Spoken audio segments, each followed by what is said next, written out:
Welcome to Decades of History, where we cover safecrackers and bank heists from 1926 up until U.S. involvement in World War II.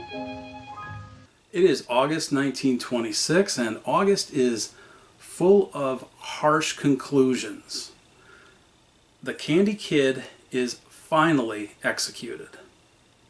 The Hostetter Brothers are still on the lam, and yet they're seen everywhere. The American style of bank robbery is exported to Europe, and our main story involves an explosion of robbery, car chases, and shootouts in Oklahoma and Arkansas, and regrettably includes another addition to the Memorial Honor Roll as a result. All that and more on the August 1926 Part 2 episode of Decades of History. General crime and anti-bank robbery. The Indianapolis Times edition from August 31st, 1926 brought us a story that was titled American Style. The article actually was out of Berlin, Germany, and it was very pithy with the details, but pretty interesting. It said 3 killed in a daylight robbery in Warsaw, Poland that day, August 31st. The dispatches that went out referred to the robbery as in, quote, the American style, end quote. So I think it's obvious if this is being called the American style, this brash way of entering a bank with guns, demanding people lie down, putting people in a vault, possibly resorting to violence, stealing the loot, and escaping in a car. If that's become known throughout the world as the American style, it shows you how prevalent it is right here at home in 1926. Follow-ups.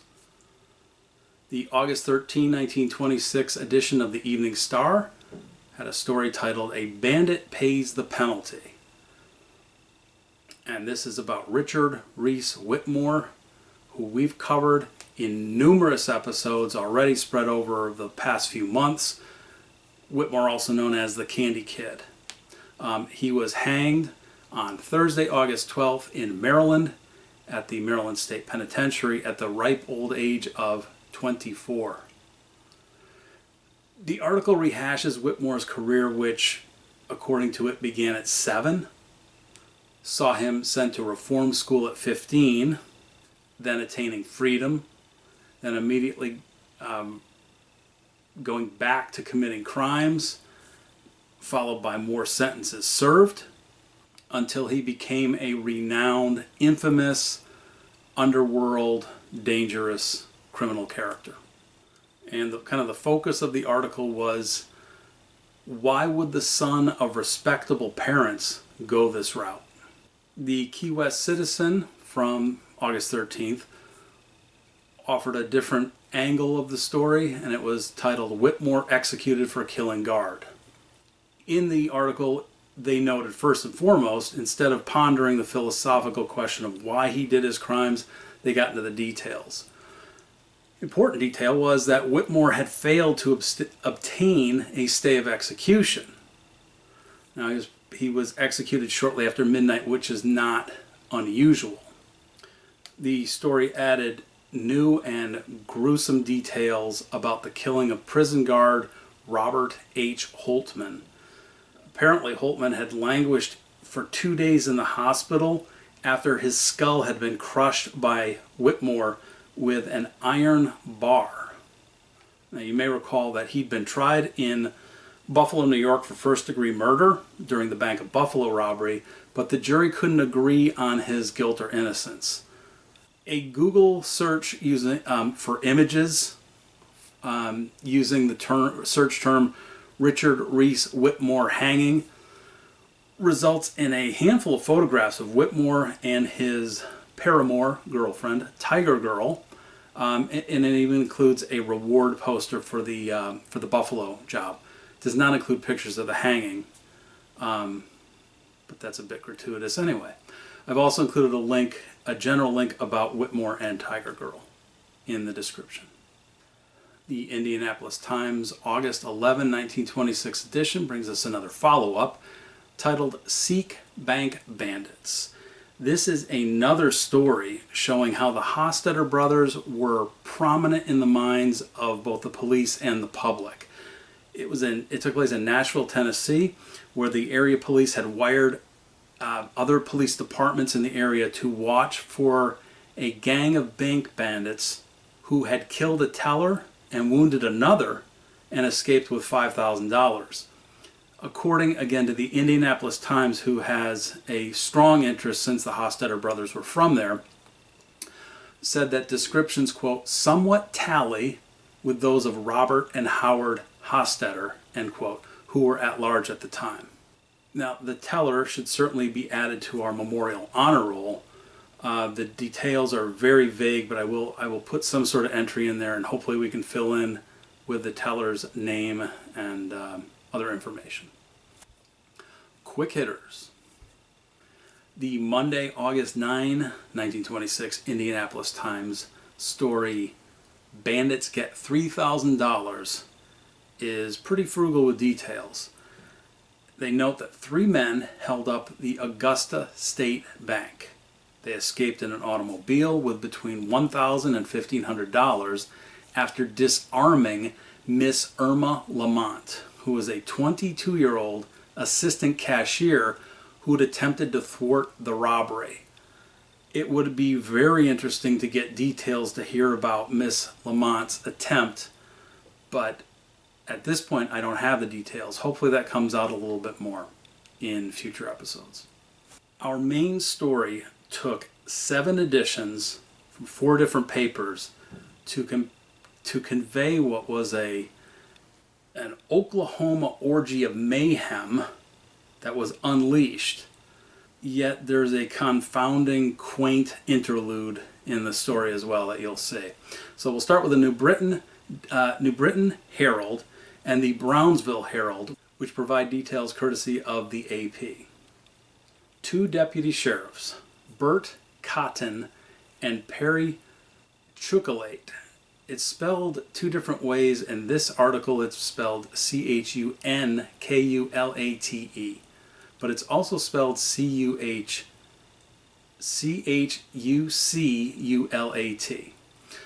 out of Sequoyah County, Oklahoma. So Cotton and Chuckalate were wounded, and the chief of police, J.C. Wall, who in different articles is noted as J.C. Woll, W-O-L-L, was taken captive after a gunfight on the Albert Pike Highway, which was west of Sallisaw, Oklahoma. The 3 peace officers were pursuing the two bandits in a car based on a tip that they'd heard or that they'd received that these 2 had been involved in a bank heist somewhere in the area. The police overtook the bandits outside of Sallisaw, and a running, meaning while the automobiles were moving, a running gunfight occurred. After both deputies were wounded, the bandits stopped their car and forced Wall to accompany them, stealing the police car. They inadvertently left a sack of money with the name of one of the banks that had been robbed in their car. So they left the money behind with a significant clue. The Daily Kennebec Journal provides us an interlude after this car chase and gunfight. According to the journal, 4 bandits looted 2 different banks in Covington, Oklahoma, but kept, quote, a high standard of etiquette toward the aged, end quote. So this is what happened.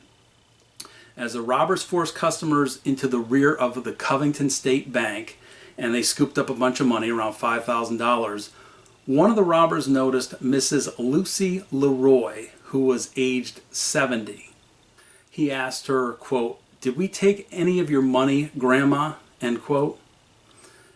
She told the robber that $70 of checks was what she had cashed. So the robber ordered that the cashier return the checks to her and to honor them later. She was then escorted to a rocking chair in the rear of the bank and told if she kept quiet, she would not be locked in the vault with the other customers, to which she complied. The American State Bank and Covington State Bank heist netted around $8,000, although the amount was later updated to $10,000. These four robbers escaped in automobiles after locking the customers and employees of both banks into their respective vaults. So that ends the interlude. Now back to our regularly scheduled violence. So it turns out, according to the New Britain Daily Herald, that a couple of bandits had been captured. They were George and Matt Kimes, K-I-M-E-S. The Kimes brothers, infamous and well known, had been incarcerated in Arkansas and in Oklahoma at the state prison in McAlester. They were actually released April 10, 1926. And here we are in August of 26, and they're already right back at it.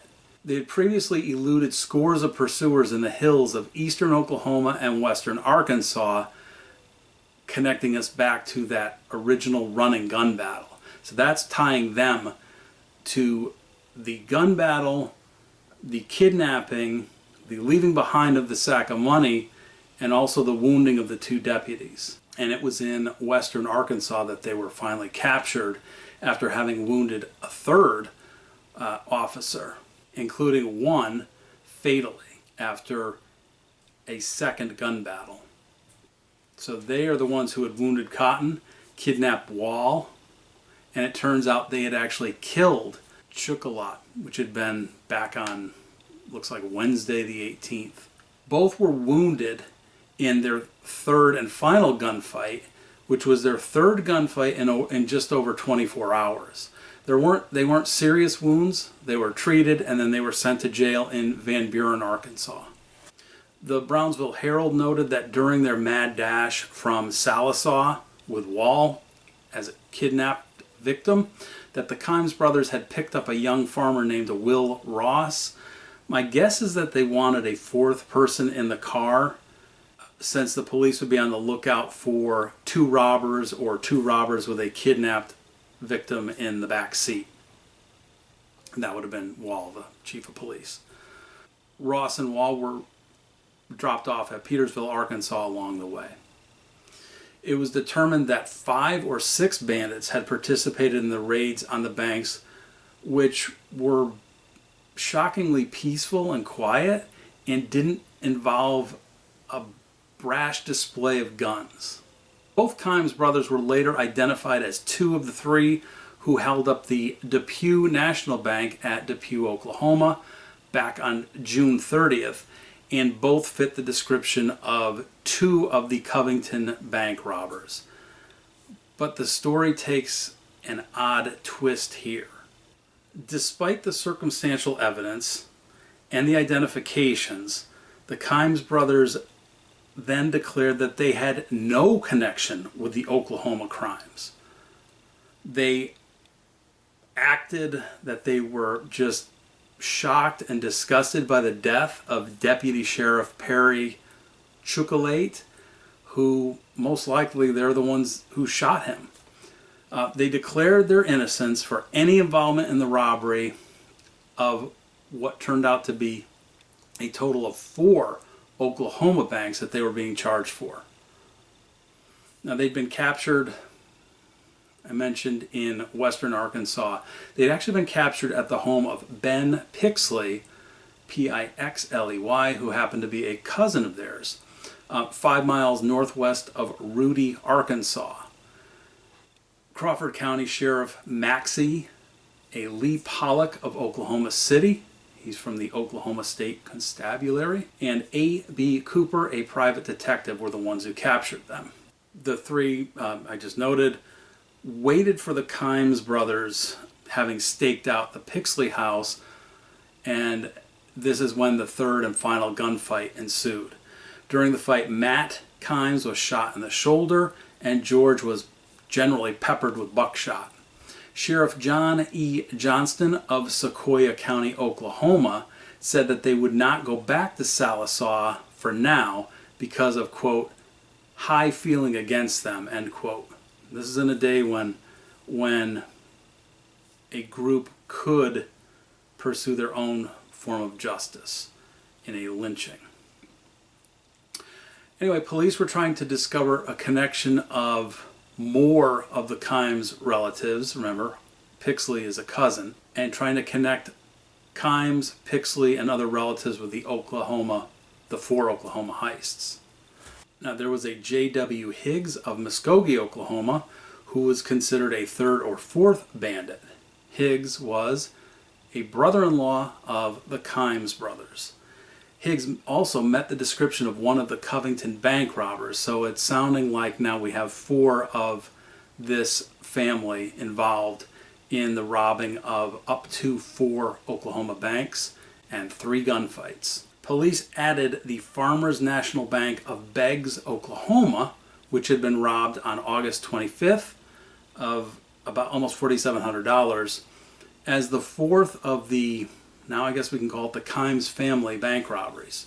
But in an odd twist, the Kimes father, Neely, was charged at least with participating in the Depew National Bank heist.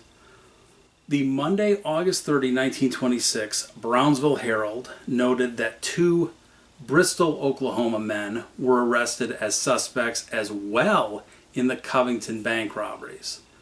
That included Roy Brandon, who was the alleged mastermind of a gang of robbers, and Owen Edwards, who was suspected of playing the role of guard during at least one of the robberies. Brandon, who was already under 2 bank robbery charges, had been actually under surveillance since the spate of robberies took place. Now, somehow, without any support, the article stated that the Kimes brothers gave some sort of circumstantial evidence to police that led to Brandon's arrest. This story goes way beyond just August of 1926. I've added links with articles in a True West magazine, which has a great photo of Matt Kimes and has an ending. It's a very short article, but the ending of the article is for the ages. There's a Wikipedia summation which covers what's known as the Kimes-Terrell, T-E-R-R-I-L-L gang, the Kimes-Terrell gang, which actually had links to Wilbur Underhill and Hermann Barker, and other legends of the Great Depression era bank robbers, and another link which covers the Kimes brothers' involvement with what was called the Cotton Top Walker gang, which included a slew of police and peace officer killings. A search of Kimes, Oklahoma bank robbers 1926 will provide hours of reading and more information on these guys. So as promised at the beginning, August 1926 was hot, it was steamy, and it was violent. We'll follow up on details from the follow-ups and the quick hitter heists that we covered, and do our best to track especially George and Matt Kimes and their extended family of criminals, and do our best to kind of track this Oklahoma crew of bank robbers. Historically, September is even hotter than August. We'll move ahead on to September 1926 and find out. For now, I want to thank you for spending your time with Decades of History. Until next time.